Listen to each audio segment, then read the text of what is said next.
The Big Footy Port Adelaide podcast is proudly sponsored by New Vision. My team, kinda power. I love the power. I love the power. Hi guys, and welcome to the Big Footy Port Adelaide podcast, a weekly show about all things Port Adelaide Footy Club. I'm your host, Macca19, and joining me as always, we've got co-host Fishing Rick. How are you, buddy? Macca, I didn't know you were a romantic. Why is that? Well, obviously you missed me last week, and Did. so you've organised just a solo date between the two of us today. It is. There's no guest on this week. Bit of warmness Today, sorry. So I've got the oil. I'm looking forward to later maybe running it through your chest hair or something, and with There's plenty of that. We'll be ready to go. There's no hair on my actual head, it's all on my chest. It's great. Mate, have you seen that movie with Jack Black? Is it Year 100 or something? Yeah. Where his partner's all golded up and he's running the oil through that hairy chested guy. Is that what you're like? Is that what you're Pretty much. I need a wax job like 40-year-old virgin. That's what I need. Look, let's get straight into it. It's just us two. Yeah. Let's do a bit of a love and hate. What's your love and hate, mate? My love is seeing the running power back for the Maggies. I really took some notice of that, which has given me some optimism for all the rumours that have been circulating around our team and what's been going on in the higher level as well, that hopefully that we're going to come out after the break with a lot more run and a lot more gusto. But I thought the Maggies yesterday really blew them off the park with their running power. And as it was noted in one of the articles, the two-way running power, which I think has been noticeable or noticeably absent from both our sides over the last few weeks. And my hate is the Butcher hate. I understand that he's been in our system long enough now to be improving, and I'm more than happy to use this as a segue to talk about that infamous kick yesterday. But he is a Port Adelaide player, and I think we should be supporting him to the hilt. And I have a little bit of optimism about that kick yesterday, Macca, because even though it's probably one of the worst set shots on goal from probably 2 weeks ago when Pittard had a set shot on goal on the ball, but for me, I thought the ball drop and his kicking action looked a lot different to what it had in the past. So even though it was a horrendous kick, I think they've been doing some structural work on his set shot kicking, and I think obviously it hasn't taken to it yet, but I think they are definitely working on something with Butch, and I saw it looked like a completely different ball drop and kicking action to what we've seen from him in the past. Yeah, as we've seen the photos of him getting, sort of like a 360 video done of his kicking action. So, look, no doubt it's something that the club would be working overtime on, trying to get it right, because we all love Butch. We all want him to come good. We're all pleading for him to come good, but I don't know. I don't know how an elite sportsman who's been in the system for 5 years can not make the distance from 18 metres out, dead in front. That's the worst shot on goal I've ever seen. Literally. You clearly haven't seen me try and kick a football. I mean, but you're not getting paid $300,000 a year. No. Look, I'm not going to be too hard on Butch. It's clear that he's got some, it's clear he's got the yips or some sort of, anxiety around his set shot. Because look, he regularly kicks goals from the pocket. Goals that he shouldn't kick, that many other players wouldn't kick, he seems to kick. But when you get him 20 metres out, straight in front, it's going at all angles. And as supporters, are we entitled to have some accountability from the club here in relation to, well, can you guys tell us what you're actually doing with this guy? Because, I mean, that's probably the greatest myth for me is, like you said, he's been in the system since we drafted him in 2008, end of 2008. So 2009. Yep. 9. So 5-6 years he's been in our system now, and really he's probably going backwards. So what are we doing? I mean, players are supposed to be developing in a forward nature, and as a supporter, I guess I would like the club to come out and tell me, what we are trying to do with Butch and where is it going? Because at the moment I can't see it. But I guess it leads us to a different topic of, the calls of cutting him loose and the Bulldogs might be interested or whatever. It's just tough for me. I mean, we invested so highly in him. I just feel like what's the point of trading him out for such a low value? So I guess it shows that there's no guarantees that you're going to make it at AFL level, no matter where you get picked up in the draft. It doesn't matter if you get picked up as a first-round pick or you're a rookie pick. There's no guarantees in footy that you're going to make it. He's, there's every chance that he's not going to make it. That he's not going to improve on what his output is now. He may have to change clubs. There's no guarantee that he'll get better there either. But look, that's just footy, isn't it? I mean, there's heaps of stories, of the last sort of 6, 7, 8, 9, 10 years of first round draft picks that haven't gone on to have successful AFL careers. I mean, you look at James Seller for the Crows. He was widely picked as the number one pick, a year out from his draft, and he didn't look anything like a footballer when he was playing. Then there's guys like Tim Walsh who got picked up, pick 4 by the Western Bulldogs. He only played the one game. There's guys like Mitch Thorpe, who everyone was raving about as the next Treadray, and he only played something like 2 games before getting dropped by Hawthorn. So, there's no guarantees in footy that you're going to make it, no matter where you're picked. Absolutely. So what's your love and hate? Oh, look, my love is Kane Mitchell this week. Just a fantastic performance yesterday. Yes, his skills weren't fantastic, and I think that's something that's going to plague his career, for his entire career, I think, and it's probably going to stop him from being a regular AFL footballer. But look, he's someone that that copped a lot of criticism for his AFL games over the last sort of 4 or 5 weeks, and he's gone back and just gone bang in spectacular fashion. He had 35 touches yesterday, 8 clearances, 9 marks, 4 tackles, and a goal. He's someone that's heavily criticised. He couldn't have done anything more than what he did yesterday. He was fantastic. He had strong running power yesterday, didn't he? He did. He looked a level above in terms of his fitness. That's for sure. He did. And he came back and did what he had to do, didn't he? That's it. To push his name back for top line selection again. You can't do anything else than that. You can tell why the club loves him. You can tell why the coaching staff like him and continuously have him, around the mark for selection, because he keeps putting in these fantastically consistent performances week in, week out at SANFL level. Absolutely. Well, let's just wait and see what the remaining 5 games bring. Actually, I should have my hate this week, being the idiot that I am, that I booked a business function on the Gold Coast on the 22nd of August, which is the same time I've booked a 10-seater corporate box for the Port Carlton game. What a bit of a face! What a bit of a face palm that one is, eh? So what are you doing? Are you flipping a coin to see which one you go to? Well, I've committed to going to the Gold Coast, so I'm hoping that I can flip the box to the Sydney game. Which I would will be happily take it off your hands for a reduced price of $0. Yeah, well, I've seen ours willing to take a ticket. Big Kev's willing to take a ticket. Floor's even dropped a mention on my Facebook page saying that she's happy to take a ticket as well. So I don't think hands are going up, mate. Yeah, there's no shortage of. I've got a few clients that are keen to come along as well. So. We'll see what happens anyway. But But what do you think of the game yesterday? Well, look, my hate. First things first was probably, and we can use this as a segue. It was probably our skill level yesterday was a little bit subpar, especially in the first half. I thought we turned it over far too much going on. Coming out of defence, I thought our skills were pretty shocking, and we really could have buried the Crows yesterday by, a good sort of 10, 12, 13, 14 goals and really done some damage to them.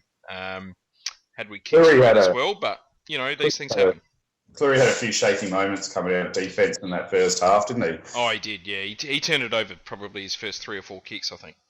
Yeah, and I think it was either Mon or Burn Jones had a couple of sort of panic kicks there where they seemed to sort of panic a bit unnecessarily. But that was the one thing that I noticed from a negative viewpoint as well, where our hitting targets was probably a bit below average yesterday. And sometimes as supporters we forget that's real, and at both levels that's what really opens our team up, because we do run hard forward once we've got the ball.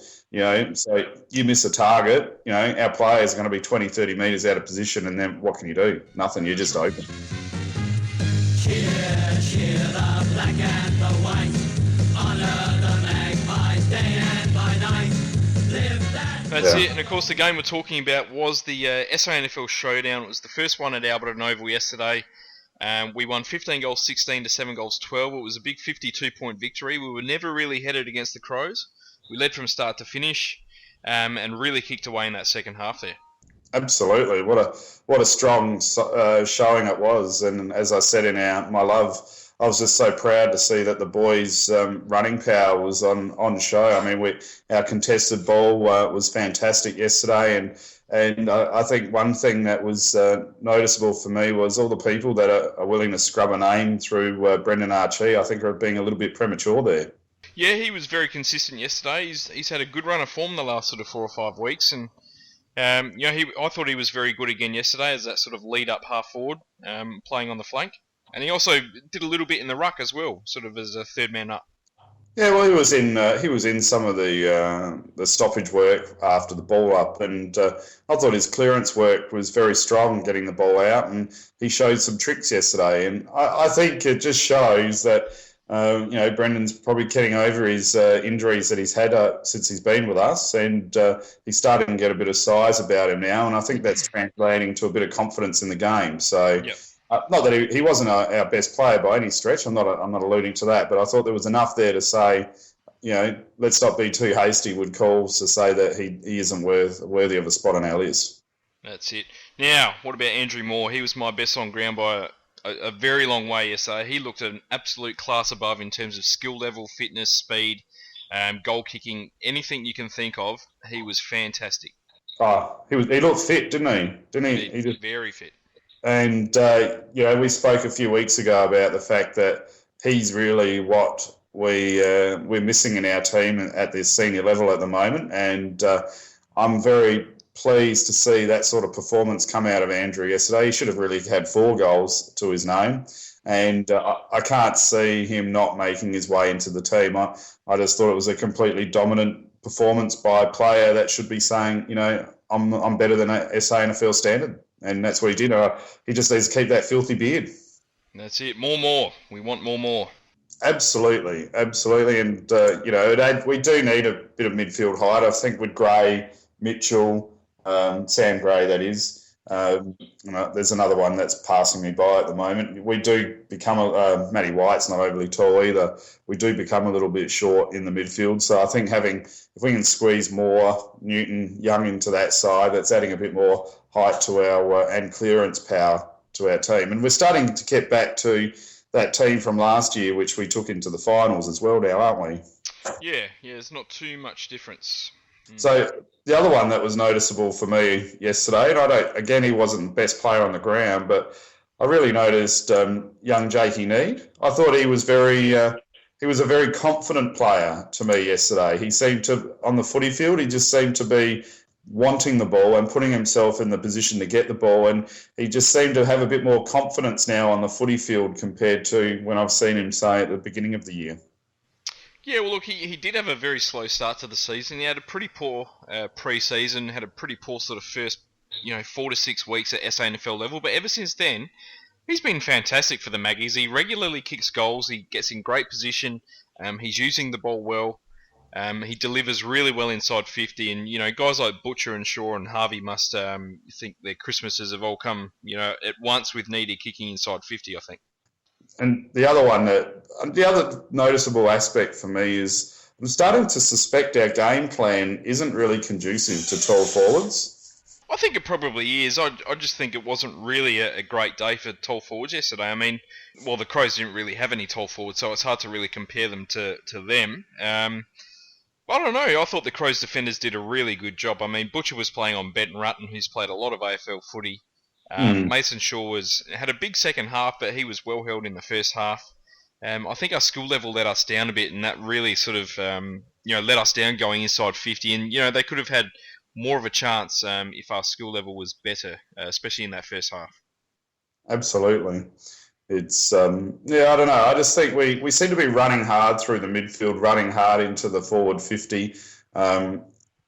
We don't seem to be playing that spot up forward target role at either level overly. We're either doing it overly well, or that's not our plan.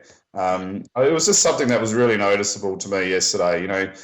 Shaw was sort of getting his and Harvey were getting their shots on goal. Running from the outside 50 into the 50 or on the 50-metre line. And Harvey's goal was a fantastic goal in that. I think it was the third quarter at the northern end. Yep. But there wasn't too often we were trying to hit up a tall forward target inside 50 lace out. The Schultz 8-goal game is probably the only game where we were sort of trying to feed a forward.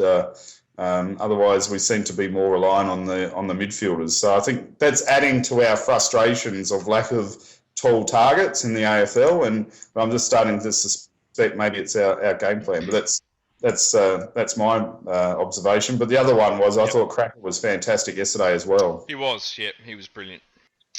Who were your best players, mate? Oh, look, I had Andrew Moore as our best player. Like we said, he stood out to me. Stevie Summerton was fantastic as well. You could and then Kane Mitchell. I mean, really, you could have either of those three players in any order. But to me, Moore, just with his goal scoring power as well, and plus the lure of getting him back into our side's probably going to suck me into getting him in the top spot. And then I had little Jakey Deed there at fourth best, and I even put Brendan Archie as fifth best. I thought they were all fantastic yesterday. Yep. Can't disagree with any of them, really. I had Andrew Moore best on ground. He just looks a class above. And he's someone that's saying, hey, I want to play AFL and I want to play in the finals this year. No doubt he'll get his chance coming up. Kane Mitchell, second best, just through sheer work rate and hard work. He just works so bloody hard through that midfield. He's a fantastic SANFL player. Stevie Summerton, super consistent as always. He had another 34 touches. Jakey Need with 3 goals. I thought Mason Shaw was very good in that second half with a couple of goals as well. And Nathan Cracker with a couple of goals coming out of the defensive 50. We got the power to win, power to roll, come on, for Adelaide aggression, we are the power from Port. Now, what's our next segment, mate? The tough questions, Macca. The tough questions. Bring it on. Are you ready to answer the tough questions? I am. All right, I've got a tough one for you. Okay. All right. Are you willing to put a line through John Butcher on our list? Yes. Really? Yes, I am. Yep. I think whatever his issues are, on field, with anxiety, with anything you want to think of, I don't think he's going to become a regular AFL footballer with Port Adelaide. So I would trade or find something else for him to do to try and find him a place where he thinks he can play AFL footy, because I don't think it's going to happen with us. And do you think... And it hurts me to say that, because I've loved the Butch, but I just don't think he's got regular AFL footy in him. So as fans, what should be our expectation of a trade? If he does want to go and he's happy to go, what would be our expectation? Late second rounder? Oh, look, if we can get a top 30 pick for him, I'd be pretty happy with that. Yeah, I don't think we're going to get anything better. We're going to have to be pretty realistic there. Yep. Yeah. Look, someone might, there's a lot of talk about the Dogs. There's a lot of talk about Carlton. They might think they can get something out of him. They might think they can get, his skills right, his ability to lead and mark and kick goals right, and if they can, then all the power to them. And I certainly wish Johnny the best. That's for sure. Yeah, fair enough. What do you think? Look, I guess to me, I feel like we've committed a lot to him with a pick. I don't, we've spoken about what you've done with your research before, with what you can get for a key forward in the second round onwards, which isn't much statistically. Yep. To me, he's not really holding anyone else probably out of the squad at this point in time. I'd probably persist for another year, and obviously I'm assuming we're giving him as much support as he needs already anyway. But, I would just like to see maybe this pre-season fully fit under Burjo, what he can do, see if we can fix that kicking action. And look, I mean, we're not going to get much either way at the moment anyway, so why not give him one last hurrah and see if we can get it together. I mean, we had that glimpse, he took great pack mark yesterday, but I mean, for his size, we need more than one. We need a bit more consistent influence than that. Yep, that's fair enough. I guess my first question is to crack or not to crack? Do we taste the Nathan Cracker again come draft time? Well, I was pretty scathing on Cracker for leaving us in the first place when he really didn't give us anything in the first time. And then, well, what did we get for him? Simon Phillips, didn't we? Yeah, pretty much. Yeah, so we didn't really get anything out of it. No offence to Simon Phillips. And, look, I would take him, to be honest. I think he's a step above AFL level. If the playing group are happy to have him back after his previous actions, and I'm assuming that they must be getting on reasonably well, he's in that area, I would take him back with open arms because he could fill a role for us. Yep. Yeah, I'm sort of coming around. At the start of the year, I was thinking, no, I just don't see a spot for him in the team. We've got so many defenders on our list, so many small defenders on our list that, as a rookie pick, he could be some great X factor. And if it comes off, then brilliant. If it doesn't come off, you haven't really lost much, have you? So my next hard question for you is, do you get excited when Portia comes on the podcast? And do you love her criticism? I do. I get very excited when she comes on the podcast because you never know what's going to happen. There's always going to be an argument. And I know that we're always going to talk for about 2 hours. And there's going to be a lot of editing involved. She is a troublemaker, isn't she? She is, definitely. She's welcome back anytime. Absolutely. My next question is legitimately, how many nights a week do you actually dream about Jasper? Oh, jeez. How many nights a week do I dream about Jasper, Tyler? I don't go to the toilet with magazines, Tyler. I'd have to go maybe three nights. Oh yeah, he's becoming a great player for us. He is. I think in our dull time over the last 3 weeks, he's been a shining light of courage, providing that run that we've been desperately needing. And him and O'Shea have probably been the only two players that have done that. And this is why I've been defending Jasper and to the hilt, because he is the type of player that we need to keep in the side. And bringing in the steady Logan types is great, but they're not going to provide us ultimately with what we need. And I guess Nathan Cracker will probably be another one of those players that could do that. And probably really burns me to say it. He'd probably be a lot cleaner than O'Shea and Pittard and potentially Broadbent, who's not really getting much of the ball at the moment. Because he is such a clean user. So he could probably take one of those roles if the players get down in form. Yeah. Is this the closest top 5 in recent history that can you remember, Macca? And can you see us maybe potentially still taking top spot? Oh, I don't think we'll take top spot. No, unless we try and rediscover our best form from early in the year. I don't think we can do it. Can we finish second? I think maybe we could. I think had Sydney won last night, that would have been really good for us and really opened a spot or a chance to get that second spot. It might be beyond us now. I think we're definitely in with a chance for top 4, but I think we'll need to beat either Sydney or Freo to get it. It all hinges on this game coming up this week for me, doesn't really?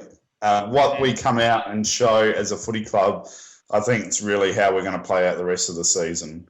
I can't see why we couldn't. The only one I was probably willing to put a line through was Freo and Freo. Yeah, that's going to be really tough, and that might really shape the finals, that game. If Freo are playing for top spot and we're trying to play for a top 4 spot or even a home double chance final, God, that's going to be a good game. Yeah.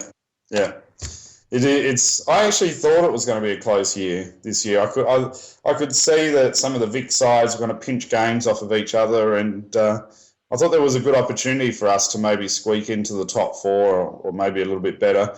I'm looking forward to round 23 when we can bring out our top 4 predictions from the start of the season, Macca, to see how we got on. But Well, it's going to be great. I mean, legitimately, all of the top 5 could miss out on the top 4.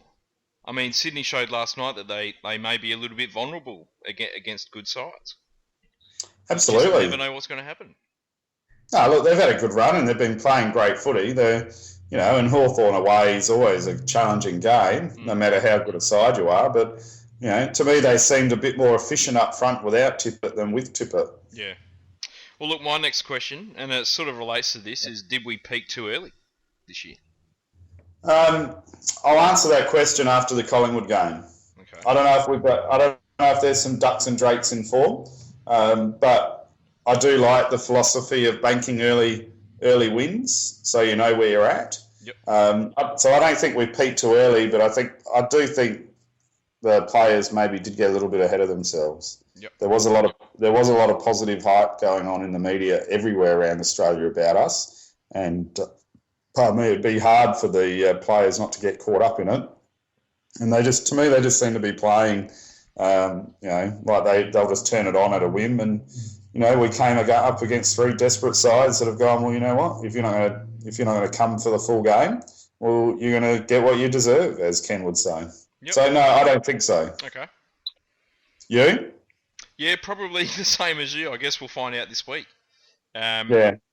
Can we rediscover our best form, or are we spent for the year? I mean, that's the big question. And have we been really sort of waiting for that week off, so we can have a little bit of a rest? Have we done that sort of heavy training period leading into the week off, and we'll be a little bit fresher, a little bit cleaner with the ball? I mean, this Collingwood game is going to be huge. I think we can get away with without Jackson for Collingwood. And hopefully the whispers of Jackson being back for Sydney are true, because I think that's the game we're really going to need him back. Oh, absolutely. And, yep. Will Robbie Gray win the Brownlow? No. No? I hope he does, but I don't think he will. No. I think Boak will take a lot of votes off him. I think Boak's going to get... I would say Boak will probably be our leading Brownlow vote getter this year. Right. I mean, he's had a great... Just because in a lot of our wins, he was probably best on, sort of like clear best on. Whereas Robbie's being sort of that, I think Robbie's going to get a lot of 1 votes, I think. Robbie seems to stand out a little bit more. 30 possessions from Robbie Gray is a bit more noticeable than 30 possessions to Travis Boak, which isn't disrespectful to Travis. I guess he's just doing a little bit more grunt work, I guess. But I just wonder if Robbie might just catch the eye from the umpires a little bit more. Don't know. I still think it's Ablett's to lose, even though he's going to miss the last sort of 5 or 6 weeks. Has he built up a big enough gap on the rest of the competition to hold on? I reckon he might have. He could easily be on sort of 25 to 30 votes, Ablett. Yeah, well, he's a freak. All right. Okay. Will any of Ben Newton, Aaron Young, Andrew Moore, Sammy Colquhoun become 100 to 150 game players for the club? Jeez, Sammy Colquhoun, I could see. Yep. I reckon. I just think he's got that longevity about him with his game style. And Ken obviously loved him last year, and what a fantastic year he had. Look, I think I want Benny Newton too, but I reckon he might go elsewhere eventually. Aaron Young, I'm not sure, and Andrew Moore, I think so. Okay. I think Aaron Young might be a player that might end up going to greener pastures as well. Okay. Yep. What about yourself? I'm going to say no to Newton, no to Colquhoun, yes to Andrew Moore, and I'm 50-50 on Youngie. Right. So you don't think Colquhoun will be a permanent in the side? I think Colquhoun will probably play sort of 80 to 100 games. Yep. Mm-hmm. Will KT jump to the Crows? No chance. No. Right? No chance at all. He's enshrined into the Port folklore forever now? I think so. It wouldn't surprise me if he one day went to another AFL club. But it would never, ever be Adelaide, I don't think. All right. Will a showdown final be our worst nightmare, or will it give us a fantastic chance for redemption after 2005? Yeah, bring it on Bring if it that on. was to happen. But we're not going to finish fifth anyway, Macca. So it's a superfluous argument. Fair enough. I still think we're going to finish top two. So I think we're going to come out firing. But I'd love it, and I think the players would rise to the challenge. They were shocking in that second showdown game, and we only lost by 4 goals. So but. Like I said earlier, my biggest fear is if we come out spluttering against Collingwood, I think we're going to be struggling. We might not even finish fifth. North Melbourne, if we struggle against Collingwood and splutter, North Melbourne, I reckon, will leapfrog us. Yeah, they might. Maybe. So, yeah. I'm going to reserve my optimism and pessimism until post Collingwood, but I'm going to keep myself optimistic that the boys are going to come out strong. Yep, fair enough. What about you? Showdown? Want it? Showdown final? Personally, I would hate it because I hate showdowns, but I think the players would lap it up and they would win. We do need some 2005 redemption, though. We do. That was a pretty woeful effort. It was horrible. Yep. And I've got one last one for you. Yep. Were our supporters soft for only 6,000 going to Albion yesterday? Look, I think Magpies crowds this year have been deplorable, to be honest. I was really thinking with the one club, with all our players back together again, we would see some really big crowds, and it hasn't eventuated at all. Mm-hmm. And it's really given a legitimate voice for all the anti-AFL and the SANFL lunatics, I think. So are you calling us supporters soft? Disinterested, I would call them. Not soft, just disinterested. Well, I would have hoped for... I don't think we would have ever got 14,000 or whatever Rowie was claiming that we should have got, but I was really hoping we'd get sort of 8 to 10,000 yesterday. Well, Rowie was claiming that we would get 14 to the game. Yep. Was that based on what, 6,000 Crow supporters going or something? Or I'd say it would be based on that there's no game in Adelaide this week, and Port have the bye. Crows are playing today, not yesterday. There should have been heaps of people there. I mean, the Crows have been averaging about 300 supporters to games. I mean, they're a mile off the adding 3,000 to 4,000 people that Trig claimed that they would get. But I've been really disappointed with the total figures that we've got at games, and B, the actual atmosphere at games has just been non-existent as well. So they're more going for the spectacle and watching the AFL players than the game itself, perhaps. I think a lot of people are sort of seeing it as, yes, we are watching our reserves play, as opposed to, yes, we are watching the Maggies play. Yeah. Whereas I still see it as, I'm going to watch the Maggies play. So therefore I'm excited about it. Yeah, I understand that. I remember your post from 2001 when I wasn't even a member on the board, Macca, where it was the power was an imposter, and you were devout to the Maggies. Yep, absolutely. Port Power Footy Club established 1996 forever. Mate. I will have to get rid of that signature soon. It's the funds we can talk about that for a little bit if you like, because look, back then, I mean, there wasn't this huge push that we've had over the last sort of 7 or 8 years of yes, the the Port Adelaide in the AFL is the number one club. We had we were heavily marketing it as sort of a new club back then. We were marketing it as all this teal stuff, and all that sort of stuff. The Magpies were heavily marketing themselves as the true Port Adelaide Footy Club. There was a lot. This is why the one club was so important to Port Adelaide people, was to get everybody on the same page for once and for all. So it is one club, and there wasn't all these arguments about who was real, who was not real, and all that sort of stuff. Yeah, absolutely. I guess I sort of embraced the evolution of the power to the AFL from the inception. And to me, really, the Magpies shouldn't have existed from 97 onwards. And so to me, it was always the Magpies were the real imposters, trying to claim the history from the Port Adelaide Footy Club. So, and look, To me, in an ideal world, if in a ruthless business sense, I probably would have still just cracked the Magpies open and just pulled them apart and just had the power reserves and just had the history there. But I don't mind the one club model now. I love it. I think it's fantastic. And look, back then I was, when we came into the AFL, I was, I think, 15. And, you look at all our merchandise back then, it was all, established 96, established 97. It did feel like a new club, and the Magpies, considering they still had, the same sort of staff, same players, same Guernsey, same everything. It did feel like that the Magpies, to me as a young kid back then, that they were sort of continuing on the Port Adelaide tradition in the SANFL. Yeah. That's it. Look, my last question is to do with trades. If we can get Scott Lycett, but West Coast say you can have him, but it's going to cost you your first round pick, do we go through with it? Not really, no. I'd rather keep the first round pick, to be honest.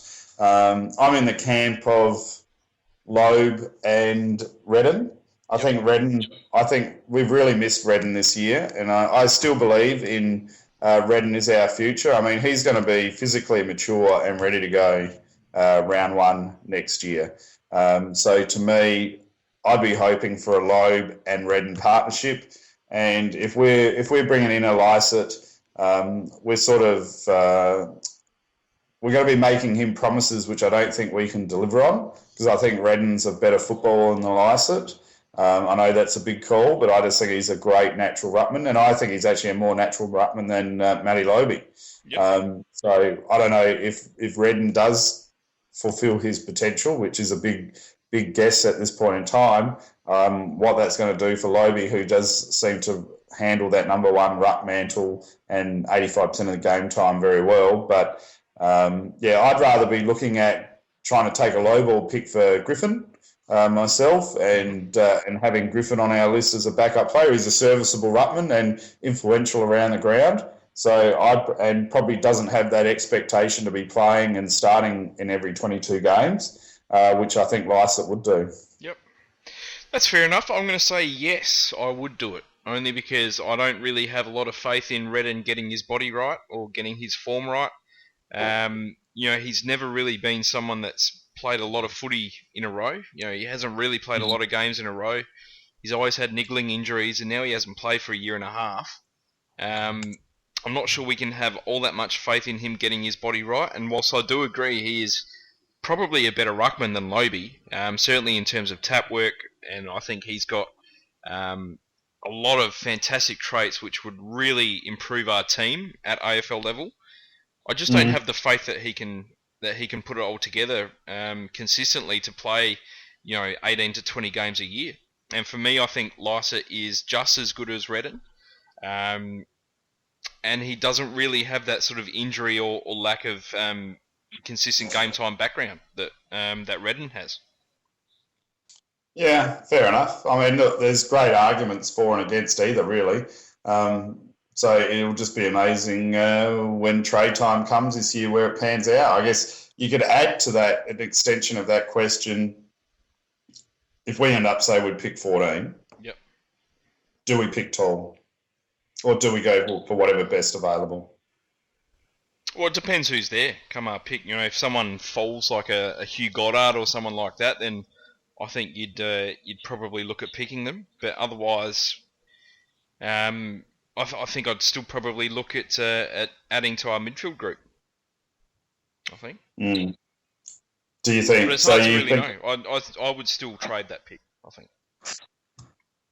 I think we need. I think we're at that stage now where we are pretty close to a flag, where we can start trading things for players that we think can get us over the line to win that flag. Do we make a ridiculous 10-year pitch to a Jeremy Cameron type player, e.g. like the Buddy deal? Is that going to become a more common sort of offering to a player now? To me, I think that's what we need. We need that the second tall forward more than anything. That's what we're crying out for. I mean, our midfields, I think, is almost locked and loaded. They've definitely been exposed a little bit in the last 3 to 4 weeks, but I don't know if we drafted another midfielder. Are they really going to come in and improve that midfield group immensely at this point in time. So do we start packaging picks and a couple of players to try and land that big fish? And I know some people say it's never going to happen, but I would never have picked Barty Franklin leaving Hawthorn and going to Sydney either. So, yeah, you got to be in the running. Very true. Very true. All right. I think we'll leave it there for now, mate.